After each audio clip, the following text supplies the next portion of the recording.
हरे कृष्णा, जय श्री हरि, ओम नमः शिवाय। आप सभी को उत्पन्ना एकादशी की हार्दिक शुभकामनाएं। आज मार्गशीर्ष के कृष्ण पक्ष की उत्पन्ना एकादशी का व्रत है। आज के शुभ अवसर पर मैं आप सभी के समक्ष उत्पन्ना एकादशी की बड़ी ही दुर्लभ कथा प्रस्तुत करने जा रही हूँ। प्रिय भक्तजनों, बड़े ही प्रसन्नचित मन से और श्रद्धा से आप इस कथा को संपूर्ण रूप से सुनिए। शास्त्रों के अनुसार उत्पन्ना एकादशी के दिन पूरे भक्ति भाव और संपन्न के साथ भगवान विष्णु की आराधना करने से और पूरे विधि विधान से इस व्रत को करने से मनुष्य के जीवन की सभी परेशानियों का अंत हो जाता है। मनुष्य को पापों से मुक्ति मिलती है और मृत्यु के बाद सीधे भगवान विष्णु के निवास वैकुंठ धाम की प्राप्ति होती है। ऐसा कहा जाता है कि उत्पन्ना एकादशी का व्रत 1000 गायों के दान से भी बढ़कर है। मार्गशीर्ष मास के कृष्ण पक्ष की उत्पन्ना एकादशी को भगवान विष्णु के शरीर से एक तेजस्वी कन्या के रूप में महादेवी एकादशी का प्रादुर्भाव हुआ था। यही कारण है कि मार्गशीर्ष मास के कृष्ण पक्ष की इस एकादशी को उत्पन्ना एकादशी कहा जाता है। तो आइए श्री हरि विष्णु भगवान जी और माता लक्ष्मी जी को प्रणाम करते हुए आज के शुभ अवसर पर शुभारंभ करते हैं आज की पहली कथा से। नैमिषारण्य तीर्थ में पुराण कथाओं को सुनने और धर्म के मार्ग को जानने की इच्छुक 88,000 ऋषि मुनियों से सूत जी ने कहा, हे ऋषियों, एकादशी व्रत का वृत्तांत और उत्पत्ति प्राचीन काल में भगवान कृष्ण ने अपने परम भक्त युधिष्ठिर से कही थी, वही मैं तुमसे कहता हूँ। एक समय के दिन जो क्रिया की जाती है आप कृपा करके मुझसे कहिए। यह वचन सुनकर श्री कृष्ण कहने लगे, हे युधिष्ठिर, मैं तुमसे एकादशी के व्रत का महात्म्य कहता हूँ, सुनो। सर्वप्रथम हेमंत ऋषि में मार्गशीर्ष कृष्ण एकादशी से इस व्रत को प्रारंभ किया जाता है। दशमी को सायंकाल भोजन के बाद अच्छी प्रकार से दातुन करें ताकि अन्न का अंश मुंह में ना रह जाए। रात्रि को भोजन कदापि ना करें और ना ही अधिक बोलें। एकादशी के दिन प्रातः ब्रह्मा मुहूर्त में उठकर सबसे पहले व्रत का संकल्प करें। इसके बाद शौच आदि से निर्भीत होकर शुद्ध जल से स्नान करें। स्नान के बाद धूप दीप नैवेद्य आदि 16 चीज़ों से भगवान का पूजन करें और रात्रि को दीप दान कर रात्रि में सोना और प्रसंग नहीं करें और सारी रात्रि भजन कीर्तन आदि करना चाहिए। जो कुछ पहले जाने अनजाने में पाप हो गए हो उनकी क्षमा मांगनी चाहिए। जो मनुष्य इस विधि के अनुसार एकादशी का व्रत करते हैं उन्हें शंख उधार तीर्थ में स्नान करके भगवान के दर्शन करने से जो फल प्राप्त होता है वह एकादशी व्रत के 100 भाव के भी समान नहीं। भगवान श्री कृष्ण के मुख से यह सब बातें सुनकर धर्मराज युधिष्ठिर हाथ जोड़कर बोले, हे भगवान, आप हजारों यज्ञ तथा लाख गौ दान से भी एकादशी के व्रत का महात्म्य बड़ा बताते हैं। सो प्रभु यह बताने की कृपा करें कि यह तिथि सब तिथियों से उत्तम क्यों मानी जाती है। इसको जानने की मेरी बड़ी अभिलाषा है। युधिष्ठिर की बात को सुनकर भगवान श्री कृष्ण बोले, हे युधिष्ठिर, सत्ययुग में मूढ़ नामक एक भयंकर दैत्य था। वह बड़ा बलशाली और भयानक था। उस भयानक और प्रचंड शक्तिशाली दैत्य ने इंद्र, आदित्य, वसु, वायु, अग्नि आदि समस्त देवताओं को पराजित करके स्वर्ग से भागा दिया। तब इंद्र सहित सब देवताओं ने भयभीत होकर भगवान उमापति भोले शंकर को अपने दुखों का कारण और उस भयानक दैत्य का वृत्तांत सुनाया। देवता हाथ जोड़कर बोले, हे कैलाशवासी अविनाशी, मूढ़ दैत्य के भय से भयभीत होकर समस्त देवी देवता बेचैन हुए। मृत्यु लोक में मारे मारे फिर रहे। समस्त सूर समाज को बेचैन देखकर और उनकी अनन्य विनय सुनकर भगवान बोले, भंडारी बोले, हे देवताओं, तीनों लोगों के स्वामी और भक्तों के समस्त दुखों का विनाश करने वाले भगवान विष्णु के शरण में जाओ, वे ही तुम्हारे इस महान कष्ट का निवारण करेंगे। भगवान शिव जी की यह बात सुनकर इंद्र आदि समस्त देवता एकत्रित होकर क्षीर सागर, जहाँ शेषनाग की सैया पर भगवान कमलापति शयन कर रहे थे वहां जा पहुँचे।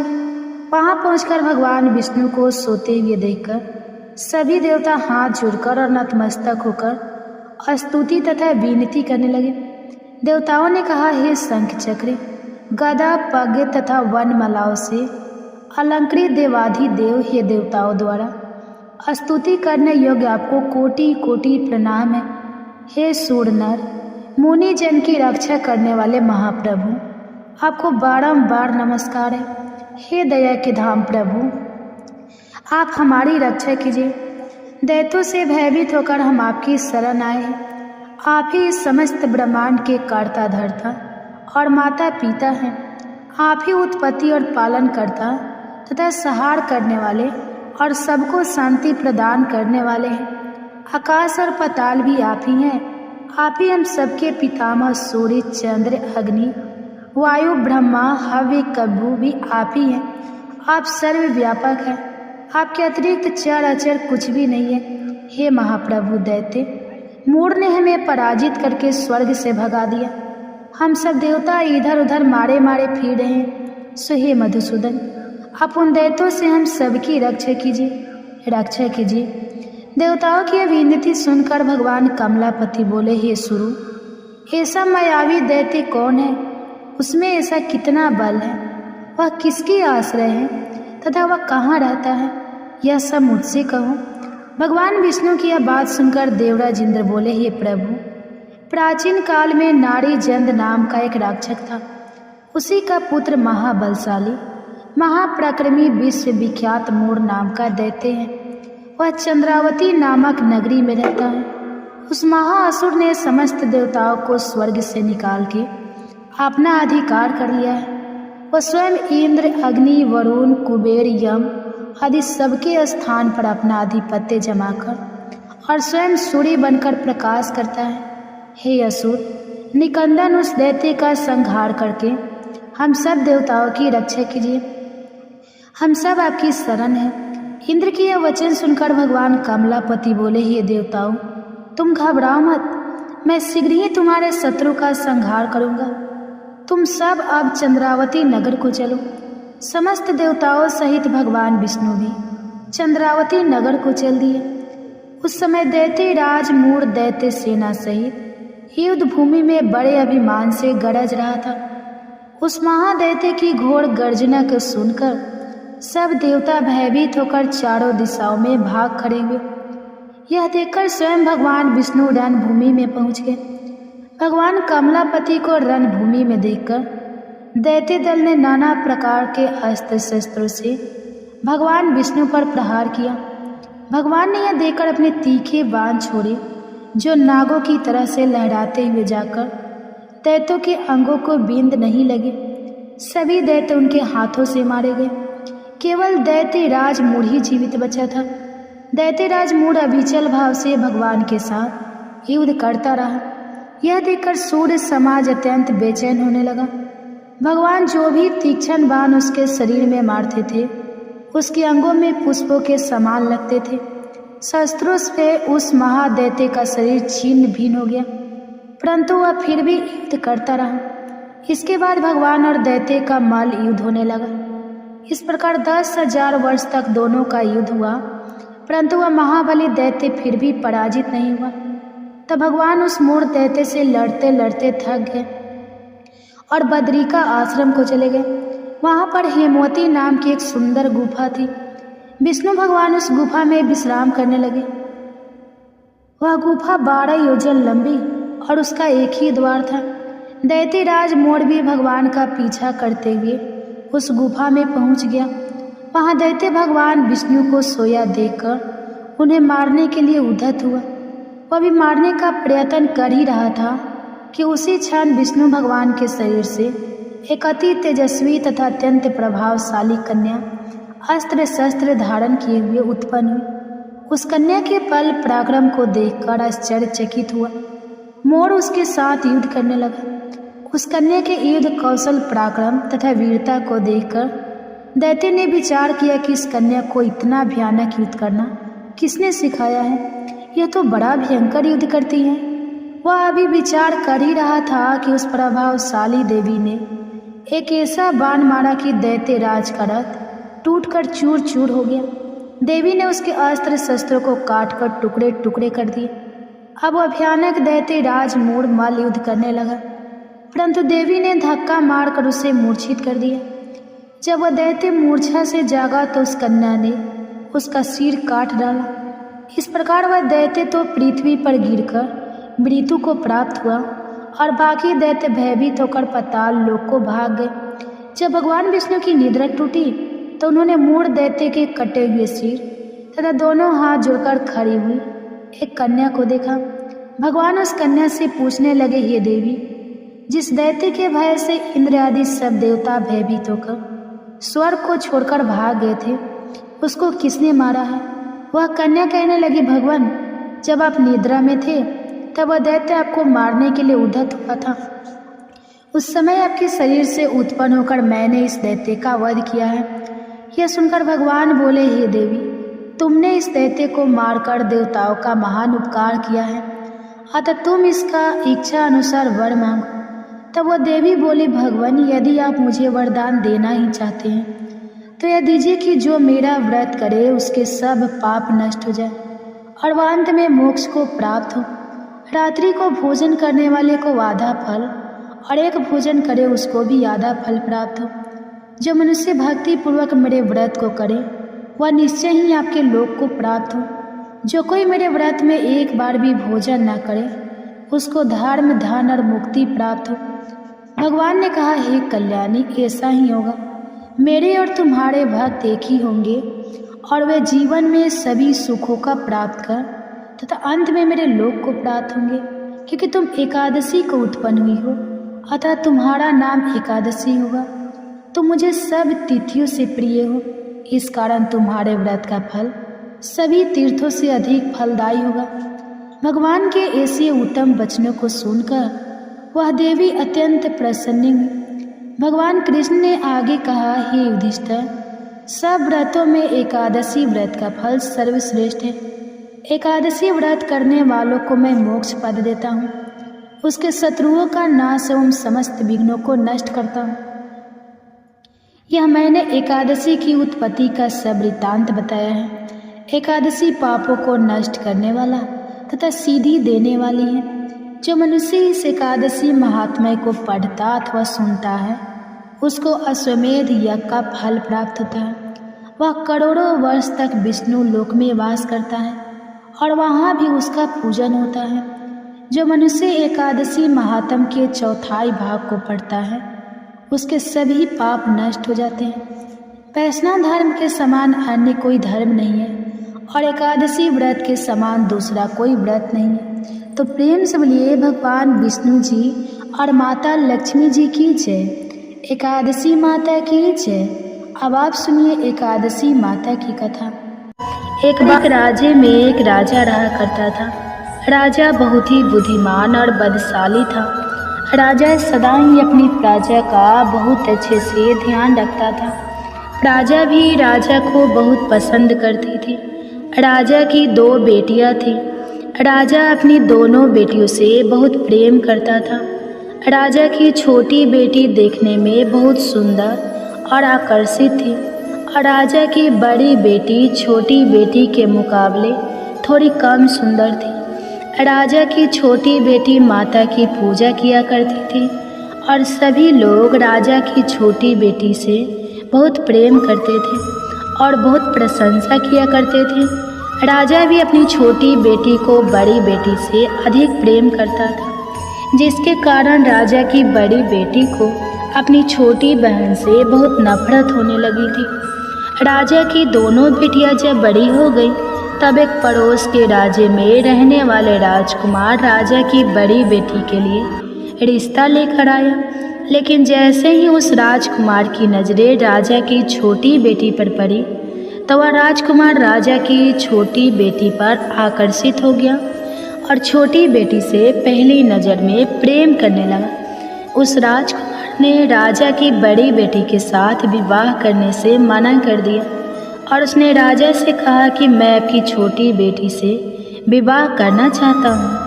यह सब देखकर राजा की बड़ी बेटी अपनी छोटी बहन से बहुत क्रोधित हो गए और राजा की बड़ी बेटी ने अपनी छोटी बहन को अपना सबसे बड़ा दुश्मन मान लिया।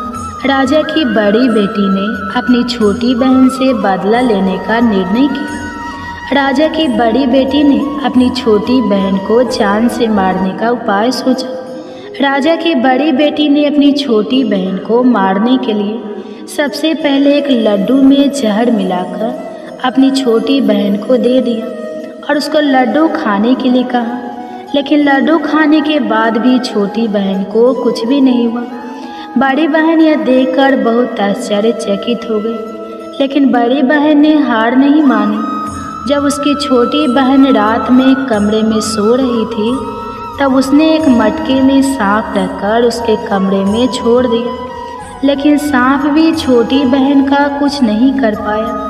जिसके बाद बड़ी बहन ने अपनी छोटी बहन से कहा कि चलो हम लोग कुएं में से पानी भर कर लाते हैं। जिसके लिए वह अपनी छोटी बहन को पानी भरने के बहाने कुएं के पास ले गई और उसने अपनी छोटी बहन को कुएं में धक्का दे दिया।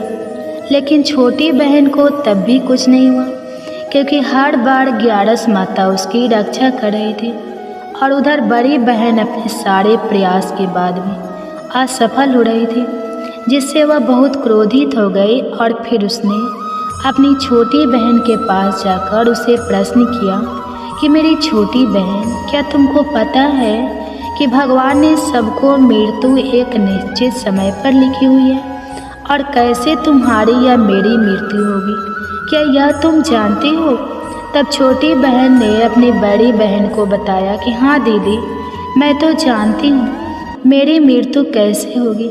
छोटी बहन से यह सब बातें सुनकर बड़ी बहन मन ही मन बहुत प्रसन्न होने लगी और उसने अपनी छोटी बहन से कहा कि तो तुम मुझे अपनी मृत्यु का राज बताओ। तब छोटी बहन ने अपनी बड़ी बहन से कहा कि मेरी मृत्यु तो एक तोते में है। जो तोते के गले में एक हार है, उससे मेरी मृत्यु होगी। जब तक कोई भी व्यक्ति तोते को मारकर उस हार को अपने गले में पहनेगा तो मैं मूर्छित हो जाऊंगी, और जैसे ही उस हार को अपने गले से उतारे तो मैं वापस जीवित हो जाऊंगी। अपनी छोटी बहन की मृत्यु का राज जानकर बड़ी बहन बहुत खुश हुई और उसने अपनी छोटी बहन को मारने के लिए उसके पालतू तोते को ढूंढना शुरू कर दिया। और छोटी बहन को इस बात का आभास हो गया था कि कोई उसकी जान लेना चाहता है, जिसके लिए वह अपने पिताजी के पास गई और उसने अपने पिताजी से कहा कि पिताजी, मेरी मृत्यु के बाद आप मुझे मत जलाइएगा, आप मुझे अपनी पुरानी वाली हवेली में एक पलंग में लेटाकर छोड़ दीजिएगा। अपनी छोटी लड़की की यह बातें सुनकर राजा बहुत आश्चर्यचकित हो गया। राजा ने अपनी छोटी बेटी से पूछा कि बेटी, तुम यह क्या कह रही हो? तब राजा की छोटी बेटी ने बताया कि पिताजी, समय किसी के लिए नहीं रुकता है, क्या कब किसको हो जाए इसका किसी को कुछ नहीं पता।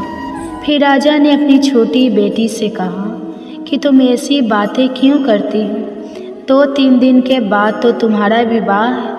लेकिन छोटी बेटी ने अपने पिताजी को ऐसा करने पर मजबूर कर दिया और उनसे वचन ले लिया। राजा ने भी अपनी छोटी बेटी की बात स्वीकार कर ली और 2-3 दिनों के बाद जब शादी का समय आया, तब राजकुमार बारात लेकर राजा के घर आया और राजकुमार और राजा की छोटी बेटी का विवाह शुरू हो गया।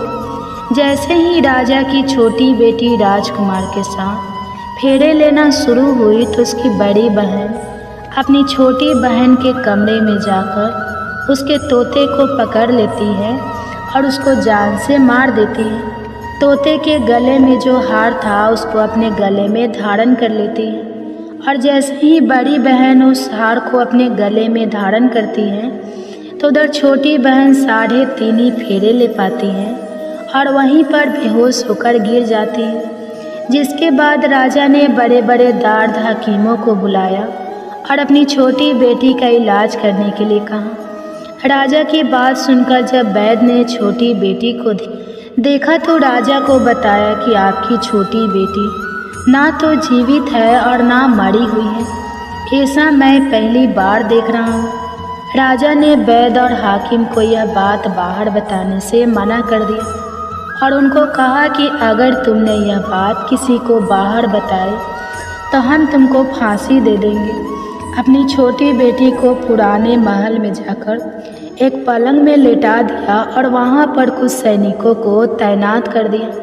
इसके बाद राजा वापस अपने महल पर आ गया। राजा की बड़ी बेटी अपने पिताजी के पास आई और कहने लगी कि पिताजी, अगर यह शादी संपन्न नहीं हुई तो आपकी इज्जत का क्या होगा? आप कहे तो मैं आपकी इज्जत बचाने के लिए राजकुमार से शादी करने के लिए तैयार हूँ। जिसके बाद राजा ने अपनी बड़ी बेटी की बात मान ली और राजा ने बड़ी बेटी को छोटी बेटी के कपड़े पहनाकर मंडप में भेज दिया। लेकिन राजकुमार यह जान गया कि यह राजा की छोटी बेटी नहीं है, बल्कि राजा की बड़ी बेटी है। लेकिन जब राजकुमार ने शादी करने से मना किया तो सभी लोगों ने राजकुमार को विवश करके राजा की बड़ी बेटी से बचे हुए फेरों को संपन्न करा दिया और विवाह संपन्न हुआ। जिसके बाद राजकुमार राजा की बड़ी बेटी को अपने महल में ले गया। विवाह होने के बाद राजकुमार उससे ना तो बात करता था, ना उसे पसंद करता था और ना ही उसके आसपास भटकता था। और राजकुमार ने यह फैसला लिया था कि वह अपनी प्रेमिका को ढूंढ कर रहेगा और यह जान कर रहेगा कि उसके साथ क्या हुआ है। एक दिन राजकुमार अपने घोड़े पर सवार होकर राजा के पुराने महल के पास पहुंचा, जहां पर उसने कुछ सैनिकों को देखा। महल के पास पहुंचकर राजकुमार ने जब महल को ध्यान से देखा तो वह समझ गया कि यह तो हमारे ससुर जी का महल है। तब राजकुमार ने सैनिकों से पूछा कि तुम लोग यहाँ क्या कर रहे हो और इस महल के अंदर उस पलंग में कौन लेटा है? जिसके बाद सैनिकों ने बताया कि यहाँ पर राजा की छोटी बेटी लेटी है। यह सुनकर राजकुमार बहुत प्रसन्न हो गया और वह तुरंत अपनी प्रेमिका के पास पहुँच गया और उसकी सेवा करने लगा। जैसे ही रात हुई तो राजा की छोटी बेटी उठकर खड़ी हो गई। राजकुमार यह देखकर बहुत खुश हो गया और उसने अपनी प्रेमिका से पूछा कि तुम यहाँ क्या कर रही हो? तुम मेरे साथ चलो, घर चलो। राजा की छोटी बेटी ने राजकुमार को सारी बातें बता दी कि मेरी जान एक तोते में बसती थी और मैंने यह बात सिर्फ अपनी बड़ी बहन को बताई थी और मुझे पता है कि उसने ही मुझे मारने का प्रयास किया है। उसके पास एक हार है जिसको वह सुबह पहन लेती है और रात को उतार देती है। जब तक वह हार को पहन कर रखती है तब तक मैं मूर्छित रहती हूँ और जैसे ही वह हार को उतार देती है तो मैं जीवित हो जाती हूँ। और जब तक मेरी बड़ी बहन के पास वह हार रहेगा तब तक मैं ऐसे ही जीवित और मूर्छित होती रहूँगी। अगर मेरी बड़ी बहन के पास जो हार है वह मेरे हाथ लग जाए तो मैं हमेशा के लिए जीवित हो जाऊंगी। राजकुमार यह सब बातें सुनकर राजा की छोटी बेटी के पास रहने का निर्णय लेता है और उसने अपने बचे हुए सारे फेरे उस पलंग में लेटी हुई राजकुमार की छोटी बेटी के साथ ले लिए और अपना विवाह पूर्ण कर लिया और वहीं पर वह रहने लगा। देखते ही देखते कुछ समय में राजा की छोटी बेटी और राजकुमार की पत्नी गर्भवती हो गई। एक दिन राजकुमार को किसी काम से बाहर जाना पड़ा। तब छोटी बहन के पेट में बहुत तेज से दर्द होने लगा, जिसके बाद उसने माता का आवाहन किया। जिसके बाद वहाँ माता प्रकट हुई और उन्होंने अपने भक्तों के दर्द को दूर किया और एक पुत्र की प्राप्ति करवाई। और वहीं पर अचानक से राजकुमार भी आ गया। राजकुमार ने ग्यारस माता को देखा तो वह आश्चर्यचकित हो गया और उसने तुरंत ग्यारस माता को प्रणाम किया। और ग्यारस माता ने राजकुमार से कहा, जब तुम्हारा पुत्र 5 वर्ष का हो जाए तो तुम आकर अपनी पत्नी का हार इसकी गली में डाल देना। और देखते ही देखते राजकुमार और राजा की छोटी बेटी का पुत्र 5 वर्ष का हो जाता है। तो राजकुमार अपने बेटे से कहता है कि बेटा, मैं कुछ काम से बाहर जा रहा हूँ, तुम अपनी माता का ध्यान रखना और वहाँ से चला जाता है। राजा को बाहर निकलता देखकर बड़ी बहन के सैनिक देख लेते हैं और बड़ी बहन को जाकर सारी बातें बता देते हैं। जिसके बाद बड़ी बहन अपनी छोटी बहन के पुत्र को वहाँ से उठवा लेती है और उसको मरवा देती है। छोटी बेटी के पुत्र के 2 टुकड़े करवा देती है। पहला टुकड़ा चक्के के पास छुपा देती हैं और दूसरा टुकड़ा अपने पलंग के नीचे रख लेती है। अब 11 माता भिखारी का रूप लेकर आती हैं और एक भिखारी का रूप रखकर बड़ी बहन के पास चली जाती है। जिसके बाद वहाँ पर भिक्षा मांगने लगती है तो बड़ी बहन अपने सैनिकों से कहती है कि जाकर भिक्षा दे दो। लेकिन जैसे ही नौकर 11 माता को भिक्षा देने के लिए आते हैं तो माता उन्हें मना कर देती है और कहती है कि मैं तुम्हारी महारानी से ही भिक्षा लूँगी। जिसके बाद बड़ी बहन स्वयं ही भिक्षा देने के लिए माता के पास आती है। तब माता एक बिल्ली का रूप लेकर उसके कमरे में चली जाती हैं और वहाँ पर छोटी बेटी के पुत्र के 2 टुकड़ों को आपस में जोड़ देती है और उसे जीवित कर देती है। फिर उसे वहाँ से ले जाती है। राजकुमार अपने बेटे को लेकर अपनी पत्नी के पास आ जाता है और उसे कहता है कि तुम इसका ध्यान रखना। अगर तुम इस बच्चे का अच्छे से ध्यान रखोगी तो मैं तुमसे बात करूँगा। एक दिन राजकुमार अपने बच्चे से कहता है कि तुम मम्मी से उनके गले का हार मांग लो। तो अपने पिता की बात मानकर राजकुमार का लड़का अपनी मम्मी के पास जाता है और कहता है कि मम्मी मुझे तुम्हारा हार चाहिए। यह सुनकर पहले तो बड़ी बहन बहुत क्रोधित होती है, पर उसको याद आता है कि राजकुमार ने कहा था कि अगर मैं इस बच्चे का ध्यान अच्छे से रखूंगी तो वह मुझसे बात करेंगे। जिसके कारण वह हार उस बच्चे को दे देती है और वह तुरंत हार को ले जाकर अपने पिताजी को दे देता है। और तभी राजकुमार अपने बेटे को लेकर वहाँ से जाने लगता है और अपनी पत्नी से कहता है कि तुम हमारे लिए खाना बनाकर रखना, मैं शाम को आकर तुम्हारे साथ खाना खाऊंगा।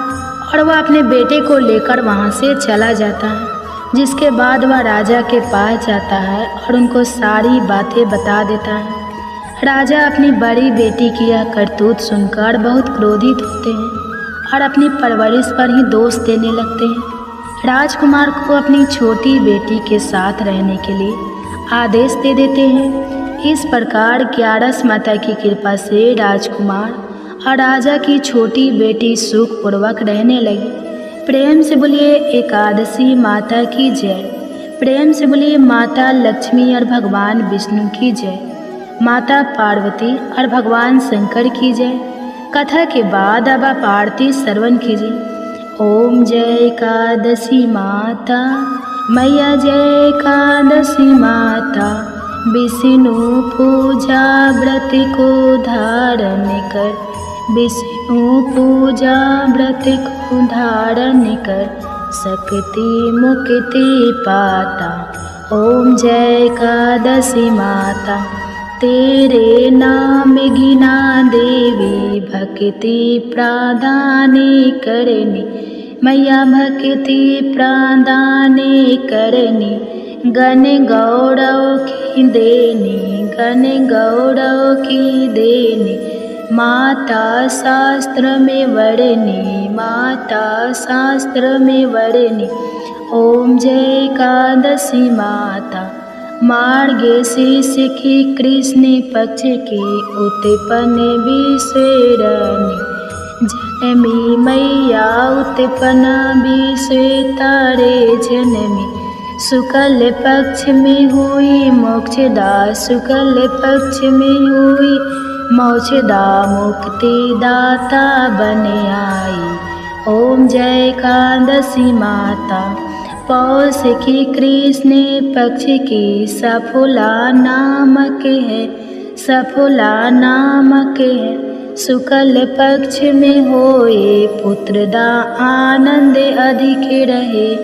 ओम जय एकादशी माता, नाम सटितिला, माघ मास में कृष्ण पक्ष आवे, मैया कृष्ण पक्ष आवे, शुक्ल पक्ष में जया कहावे, शुक्ल पक्ष जया कहावे, विजय सदा पावे।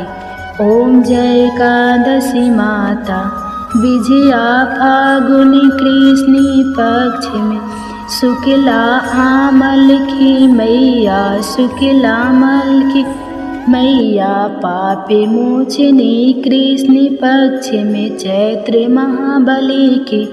ओम जय एकादशी माता, चैत शुक्ल में नामे कमदा, धन देने वाली मैया, धन देने वाली मैया, नाम बरुथिनी कृष्ण पक्ष में, नाम बरुथिनी कृष्ण पक्ष में, बैसाखी माह वाली। ओम जय एकादशी माता, शुक्ल पक्ष में हुई मोहिनी, अभिषेक कृष्ण पक्ष नाम, निर्जला सब सुख करने, नाम निर्जला सब सुख करने, शुक्ल पक्ष रखी। ओम जय एकादशी माता, योगिनी नाम आषाढ़ में, जानो कृष्ण पक्ष करनी, देवसैनी नाम कहाओ, शुक्ल पक्ष धरनी। ओम जय एकादशी माता, कामिका श्रावण मास में आवे, कृष्ण पक्ष कहिए श्रावण शुक्ला होए, पवित्र आनंद से रहिए। ओम जय एकादशी माता, आजा भाद्रपद कृष्ण पक्ष की, परिवर्तन शुक्ला इंद्र आश्विनी कृष्ण पक्ष में, इंद्र आश्विनी कृष्ण पक्ष में, भवसागर निकला। ओम जय एकादशी माता, पापे कुंसा शुक्ल पक्ष में, आपे हरण हारी, रामा माँ कार्तिक में आवे, सुखदायक भारी। ओम जय एकादशी माता, देवोत्थिनी शुक्ल पक्ष की, दुख ना सके मैया, दुख ना सके मैया, पावन मास में करू विनती, पावन मास में करू विनती, पार करो नैया। ओम जय एकादशी माता, परमा कृष्ण पक्ष में होती, जन मंगल करनी मैया, जन मंगल करनी मैया, शुक्ल मास में होए पगिनी, शुक्ल मास में होए पगिनी, दुख दरिद्र। ओम जय एकादशी माता, जो कोई आरती एकादशी की, भक्ति सहित गावे मैया, भक्ति सहित गावे, जन गुरु देता स्वर्ग का वासा, जन गुरु देता स्वर्ग का वासा, निश्चय वह पावे। ओम जय एकादशी माता, ओम जय एकादशी माता, ओम जय एकादशी माता। प्रेम से बोलिए एकादशी माता की जय, प्रेम से बोलिए लक्ष्मी नारायण भगवान जी की जय। आशा करती हूँ आप सभी का पुत्रदा एकादशी का व्रत सफल हो और भगवान श्री लक्ष्मी नारायण जी की कृपा आप और आपके पूरे परिवार पर सदा बनी रहे। आपको यह कथा पसंद आई हो तो वीडियो को लाइक करिएगा, शेयर करिएगा, कमेंट्स में भगवान श्री विष्णु जी और माता लक्ष्मी जी की जय लिखिएगा और चैनल को सब्सक्राइब कीजिएगा। जय श्री राधे राधे कृष्णा।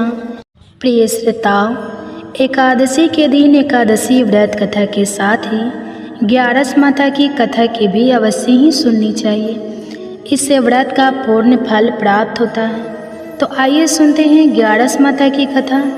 एकादशी भगवान श्री हरि विष्णु की साक्षात शक्ति है, जिस शक्ति ने उस असुर का वध किया जिससे भगवान भी जीत पाने में असमर्थ थे।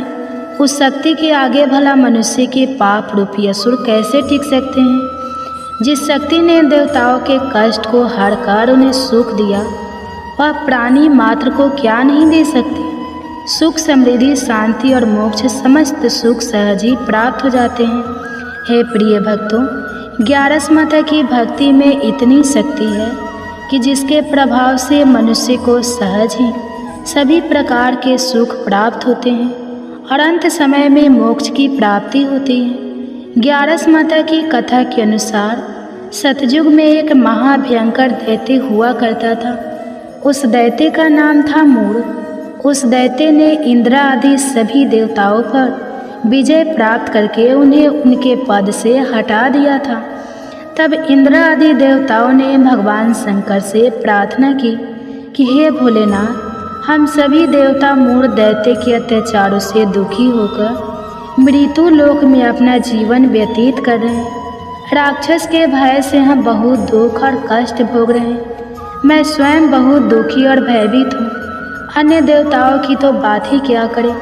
इसलिए हे कैलाशपति, कृपा करके आप मूढ़ दैत्य के अत्याचार से बचाने का कोई उपाय बताइए। हे प्रिय भक्तों, देवराज इंद्र की प्रार्थना सुनकर भगवान शंकर ने कहा, हे देवेंद्र, आप भगवान श्री हरि विष्णु की शरण में जाइए। मधु कैटभ का संहार करने वाले भगवान श्री हरि विष्णु देवताओं को अवश्य ही इस भय से मुक्त करेंगे। भगवान शंकर के आदेश के अनुसार इंद्र तथा अन्य सभी देवता शेर सागर गए, जहाँ पर भगवान श्री हरि विष्णु शेष शैया पर विराजमान थे। इंद्र सहित सभी देवताओं ने भगवान श्री हरि विष्णु को देखा और उनके सामने उपस्थित होकर उनकी स्तुति करने लगे। देवता कहने लगे, हे तीनों लोकों के स्वामी, आप स्तुति करने योग्य हैं। हम सभी देवताओं का आपको कोटि कोटि प्रणाम है। हे दैत्यों के सहारा, हम आपकी शरण में हैं, आप हमारी रक्षा करें। हे त्रिलोकपति, हम सभी देवता दैत्यों के अत्याचार से भयभीत होकर आपकी शरण में आए हैं। इस समय दैत्यों ने हमें स्वर्ग से निकाल दिया है और हम सभी देवता बड़ी ही दयनीय स्थिति में मृत्यु लोक में घूम रहे हैं। अब आप ही हमारे रक्षक हैं, हमारी रक्षा करें। हे जगन्नाथ, आप हमारी रक्षा करें। देवताओं की करुण पुकार सुनकर भगवान श्री हरि विष्णु बोले, हे देवगो, कौन सा दैत्य है जिसने देवताओं को जीत लिया है? आप सभी देवक किसके भय से पृथ्वी लोक में भटक रहे हैं? क्या वह दैत्य इतना बलवान है जिसने इंद्र सहित सभी देवताओं को जीत लिया है? तुम निर्भय होकर मुझे सब हाल बताओ। भगवान श्री हरि विष्णु के स्नेहमय वचनों को सुनकर देवेंद्र ने कहा, हे प्रभु, प्राचीन काल में ब्रह्मा वंश में उत्पन्न हुआ नारी जंगम नाम का एक असुर था, जिसका मूढ़ नामक एक पुत्र है जो चंद्रवर्ती नामक नगरी में निवास करता है, जिसने अपने बल के मृत्यु लोक और देवलोक को जीत लिया है और सभी देवताओं को देवलोक से निकालकर अपने दैत्य कुल के असुरों को इंद्र, अग्नि, यम, वरुण और चंद्रमा आदि सभी को लोकपाल बना दिया है। वह स्वयं सूर्य बनकर पृथ्वी को तापता है और स्वयं मेघ बनकर जल की वर्षा करता है। इसलिए आप इस बलशाली भयानक असुर का संहार करके देवताओं की रक्षा करें। देवेंद्र के मुख से ऐसे वचन सुनकर भगवान श्री हरि विष्णु बोले, हे देवताओं, मैं आपके शत्रु का शीघ्र ही संहार करूँगा। आप सभी इसी समय मेरे साथ चंद्रवर्ती नगरी चलिए। देवताओं की पुकार पर भगवान श्री हरि विष्णु तुरंत ही उनके साथ चल पड़े और उधर दैत्यराज मूढ़ ने अपने तेज से जान लिया था कि भगवान श्री हरि विष्णु युद्ध की इच्छा से उसकी राजधानी में आ रहे हैं। इसलिए अपने राक्षस योद्धाओं के साथ वह भी युद्ध भूमि में आकर गरजने लगा और देखते ही देखते युद्ध प्रारंभ हो गया। युद्ध शुरू होने पर अनगिनत असुर अपने अस्त्र शस्त्रों के धारण करके देवताओं से युद्ध करने लगे, लेकिन देवता तो पहले से ही डरे हुए थे। वह अधिक देर तक राक्षसों का सामना ना कर सके और भाग खड़े हुए। तब भगवान श्री हरि विष्णु स्वयं युद्ध भूमि में आ गए। दैत्य पहले से भी ज़्यादा जोश में भरकर भगवान श्री हरि विष्णु से युद्ध करने लगा। वे अपने अस्त्र शस्त्रों से उन पर भयानक प्रहार करने लगा। दैत्यों के आक्रमण वारों को श्री हरि विष्णु अपने चक्र और गदा के प्रहारों से नष्ट करने लगे। इस युद्ध में अनेक दैत्य सदा के लिए मृत्यु की गोद में समा गए, किंतु दैत्यराज मूढ़ भगवान विष्णु के साथ निश्चल भाव से युद्ध करता रहा। उसका तो जैसे अभी बाल था, बांका नहीं हुआ था। वह बिना डरे युद्ध कर रहा था। भगवान विष्णु मूर्ख को मारने के लिए जिन जिन शास्त्रों का प्रयोग करते, वे सब उसके तेज से नष्ट होकर उस पर पुष्पों के समान गिरने लगते। अनेक अस्त्र शस्त्रों का प्रयोग करने पर भी भगवान श्री हरि विष्णु उससे जीत ना सके। तब वे आपस में मिल युद्ध करने लगे। भगवान श्री हरि विष्णु ससुर से देवताओं के लिए सहस्त्र वर्षों तक युद्ध करते रहे, किंतु ससुर से जीत ना सके। अंत में भगवान विष्णु शांत होकर विश्राम करने की इच्छा से बद्रिका आश्रम स्थित 38 कोस लंबे एक द्वार वाली हेमवती नाम की एक गुफा में प्रवेश कर गए। उस गुफा में भगवान ने शयन किया। भगवान विष्णु के पीछे वह दैत्य भी चला गया। भगवान श्री हरि विष्णु को सोता हुआ देखकर वह दैत्य उन्हें मारने को तैयार हुआ। वह सोच रहा था कि आज तो मैं अपने चीर शत्रु को मारकर हमेशा हमेशा के लिए निशक्तंठ हो जाऊंगा, लेकिन उसकी यह इच्छा पूर्ण ना हो सकी, क्योंकि उसी समय भगवान श्री हरि विष्णु की देह से एक दिव्य वस्त्र धारण किए हुए एक अत्यंत मोहिनी देवी उत्पन्न और राक्षस को ललकार कर उससे युद्ध करने लगी। उस देवी को देखकर राक्षस को घोर आश्चर्य हुआ और वह सोचने लगा कि यह ऐसी दिव्य कन्या कहाँ से उत्पन्न हुई, और फिर वह असुर उस कन्या से लगातार युद्ध करता रहा। कुछ समय बीतने पर उस देवी ने क्रोध में आकर उस दैत्य के अस्त्र शस्त्रों के टुकड़े टुकड़े कर दिए। अब तो उस दैत्य को बड़ा ही क्रोध आया और वह सारी मर्यादाएं भंग करके उस देवी के मल्ल युद्ध करने लगा। उस तेजस्वी कन्या ने उसको धक्का मारकर मूर्छित कर दिया और उसकी मूर्छा टूटने से पूर्व ही उसका सिर काटकर धड़ से अलग कर दिया, और सिर कटते ही वह असुर पृथ्वी पर गिरकर मृत्यु को प्राप्त हुआ। और बाकी बचे हुए असुर अपने राजा का ऐसा दुखद अंत देखकर भयभीत होकर पाताल लोक में भाग गए। भगवान श्री हरि विष्णु जब निद्रा से जागे तो उस असुर को मरा हुआ देखकर उन्हें घोर आश्चर्य हुआ और वे सोचने लगे कि इस महाबली को किसने मारा है। तब वह तेजस्वी कन्या श्री हरि से हाथ जोड़कर बोली, हे जगदीश्वर, यह असुर आपको मारने को तत्पर था, तब मैंने आपके शरीर से उत्पन्न होकर इस असुर का वध किया है। देवी की बात सुनकर भगवान श्री हरि विष्णु बोले कि तुमने इस असुर को मारा है, इसलिए हे देवी मैं तुमसे अत्यंत प्रसन्न हूँ। इसे मारकर तुमने तीनों लोकों को देवताओं के कष्ट को हरा है, इसलिए तुम अपनी इच्छा अनुसार वरदान मांग लो, मैं तुम्हारी प्रत्येक इच्छा को पूर्ण करूँगा। भगवान की बात सुनकर वह देवी बोली कि हे प्रभु, मुझे यह वरदान दीजिए कि जो भी मनुष्य या देव मेरा व्रत करे उसके सभी पाप नष्ट हो जाए और अंत में उसे स्वर्ग लोक की प्राप्ति हो। मेरे व्रत का आधा फल रात्रि को मिले और उसका आधा फल एक समय भोजन करने वाले को मिले। जो श्रद्धालु भक्ति पूर्वक मेरे व्रत को करे वह निश्चय ही वैकुंठ लोक को प्राप्त करे। जो मनुष्य मेरे व्रत में दिन तथा रात्रि को एक बार भोजन करे वह धन धान्य से भरपूर रहे। कृपा करके मुझे ऐसा वरदान दीजिए। भगवान श्री हरि विष्णु ने कहा, हे देवी, ऐसा ही होगा। मेरे और तुम्हारे भक्त एक ही होंगे और अंत में संसार में प्रसिद्धि को प्राप्त होकर मेरे लोक को प्राप्त करेंगे। हे कल्याणी, तुम एकादशी को पैदा हुई हो, इसलिए तुम्हारा नाम भी एकादशी हुआ, तथा जो मनुष्य इस दिन व्रत करेंगे उनके समस्त पापों समूल नष्ट हो जाएंगे। तुम मेरे लिए अब तीज, अष्टमी, नवमी और 14 से भी अधिक प्रिय हो। तुम्हारे व्रत का फल सभी तीर्थों के फल से भी महान होगा। यह मेरा अष्टांग का कथन है। इतना कहकर भगवान श्री हरि विष्णु उसी स्थान पर अंतर ध्यान हो गए।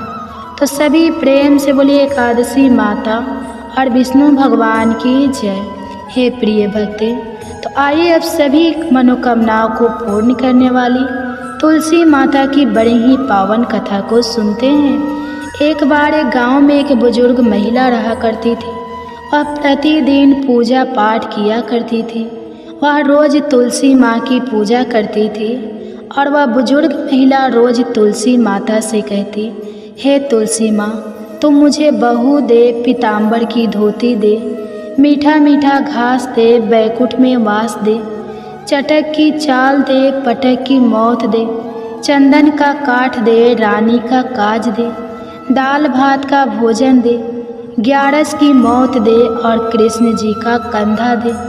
वह बुजुर्ग महिला हर महीने में तुलसी माता की रोज पूजा करती थी और उनके बिरले को रोज सींचती थी। तुलसी माता बुजुर्ग महिला की बात सुनकर धीरे धीरे सूखने लगी। तभी भगवान श्री कृष्ण जी ने देखा कि तुलसी माता सूख रही है और तभी एक दिन भगवान श्री कृष्ण तुलसी माता जी के पास प्रकट हुए और भगवान श्री कृष्ण जी ने तुलसी माता से पूछा, तुम क्यों सूख रही हो? सभी महिलाएं तुम्हारी पूजा करती है और तुमको रोज सींचती हैं, लेकिन फिर भी तुम सूखती जा रही हो, इसका कारण क्या है? जिसके बाद तुलसी माता ने भगवान श्री कृष्ण जी से कहा कि हे प्रभु, एक बुजुर्ग महिला मेरे पास रोज आती है और रोज एक ही बात बोलती है कि हे तुलसी माता, सबकी दाता, मैं तेरा बिरला सींचती हूँ, तो मुझे बहू दे, पीताम्बर की धोती दे, मीठा मीठा घास दे, बैकुंठ में वास दे, चटक की चाल दे, पटक की मौत दे, चंदन का काठ दे, रानी सर राज दे, दाल भात का भोजन दे, ग्यारस की मौत दे और कृष्ण जी का कंधा दे। मैं उस बुजुर्ग महिला की सारी मनोकामनाएं पूरी कर सकती हूँ, लेकिन उसकी एक मनोकामना पूरी नहीं कर सकती। मैं कृष्ण जी का कंधा कहाँ से दूंगी? भगवान श्री कृष्ण जी तुलसी माता की यह बात सुनकर जोर जोर से हंसने लगे और फिर भगवान श्री कृष्ण जी ने तुलसी माता जी से कहा कि तुम चिंता मत करो, जब वह बुजुर्ग महिला की मृत्यु होगी तब मौके पर मैं और आप ही कंधा दे देंगे। आप सुबह जब वह पूजा करने आए तब कह देना कि सब कुछ तुम्हें मिल जाएगा। कुछ दिनों बाद वह वृद्ध महिला ठोकर खाकर रास्ते में गिरकर मर गई। पूरे गांव के सभी लोग आए और उस महिला को सभी लोग धर्मात्मा मानते थे। उसको तुलसी जी की डकुरी कहते थे। उसके परिवार में कोई भी नहीं था, इसलिए गांव वालों ने ही उसके अंतिम संस्कार करने की योजना बनाई और उसे नहलाकर जब बैकुंठी पर बैठाने के लिए उसे उठाने लगे तो उसका मृत शरीर इतना भारी हो गया था कि उसे कोई उठा नहीं पाया। यह सब देखकर वहाँ के सभी लोग तरह तरह की बातें करने लगे और कहने लगे कि यह इतना पूजा पाठ करती थी, हर समय माला फेरती थी, इसलिए यह इतनी भारी हो गई है। वही पूरे गांव में चर्चा होने लगी कि डोकरी माई कोई भक्ति नहीं करती थी या छल कपट करती थी। हम जिसे धर्मात्मा समझते थे वह पापी है जो कि किसी से भी नहीं उठ पा रही है। यह इसके कर्मों की सजा है। इधर भगवान ने सोचा कि मेरे भक्तों की निंदा हो रही है, इसलिए भगवान ने बूढ़े ब्राह्मण का वेश धारण करके वहाँ पर आए और वहाँ पर जितने भी लोग इकट्ठे हुए थे उनसे पूछने लगे कि यहाँ पर इतनी भीड़ क्यों लगी है, जिससे लोग कहने लगे कि यह डोकरी माई मर गई है और पाप इतना था कि इससे यह उठ ही नहीं पा रही है। सब उठाकर थक गए। तब ब्राह्मण जी ने कहा कि मुझे एक बार डोकरी के कानों में कहने दो, फिर वह देखो कैसे उठती है। तो सभी लोगों ने कहा कि आप भी प्रयास करके देख लीजिए। तब भगवान ने उस वृद्ध महिला के कानों में कहा कि हे डोकरी माई, देखो मैं आ गया। और जो भी बुढ़िया माई पूजा करते समय शब्द कहती थी वह शब्द उसके कानों में कहने लगे, तू बिरला सींच मेरा, मैं करूँ निस्तार तेरा। डोकरी माई बहू ले, बेटी ले, पोता ले, लड्डू ले, पीताम्बर की धोती ले, गहना ले, घी का घड़ा ले, मीठा मीठा खीर और पूड़ी ले, दाल भात का भोजन ले, धन दौलत ले, बेटा पोता को काम ले, तुलसी का पता ले, मुंह में गंगा जल ले, 11 माता को दीन ले, श्री कृष्ण जी का कंधा ले। इतना सुनते ही डोकरी हल्की हो गई। भगवान ने बोला आओ और उसको उठाओ। भगवान ने हाथ लगाया और डोकरी उठ गई। सबको बड़ा ही आश्चर्य हुआ। उसे खूब धूमधाम से ले जाया गया। भगवान उसे अपने कंधे पर ले गए। पूरे गांव में इसकी चर्चा होने लगी, जिससे उसको मुक्ति मिल गई और वह बैकुंठ में चली गई। सभी लोग देखते रह गए। सभी लोगों ने देखा कि शमशान घाट तक तो ब्राह्मण साथी आया था, लेकिन अब वह दिखाई नहीं दे रहा है। इससे लोगों को समझ में आ गया कि वह और कोई नहीं, स्वयं भगवान ही बूढ़े ब्राह्मण के रूप में आए थे। तो बोलिए श्री राधा कृष्ण भगवान की जय। बोलिए श्री तुलसी शालिग्राम जी की जय।